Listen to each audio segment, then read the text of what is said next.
C'est une opération qui a commencé il y a des années par la restauration des charpentes et des couvertures, opération qui se poursuit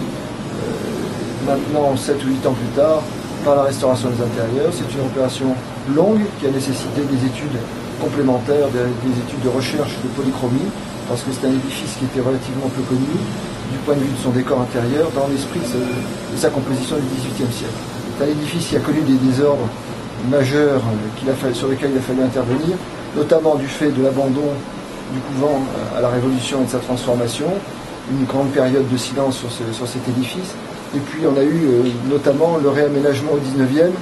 de la place avec la création de la rue Gambetta, qui a occasionné un décaissement considérable de l'église, puisque le sol d'origine a baissé de près de 2 mètres, de plus de 2 mètres. L'emmarchement tel qu'il est en place aujourd'hui est un emmarchement de la fin du XIXe, néo-baroque, très réussi d'ailleurs. Et donc toute cette église-là posait des problèmes à la fois techniques et des problèmes de décor. Le XIXe non seulement a déchaussé l'édifice, mais a modifié considérablement les dispositions chromatiques intérieures, en supprimant les retables qui ornaient les murs nord et sud de la croisée du transept,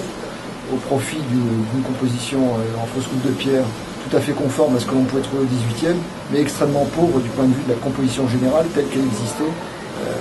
lors de la construction de l'édifice. Donc il a fallu à la fois comprendre comment tout cela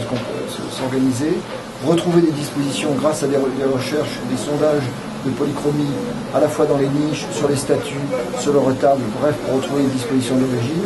Et il a fallu refaire un travail tout à fait considérable de resculpture des pierres de la voûte qui étaient très dégradées par les infiltrations d'eau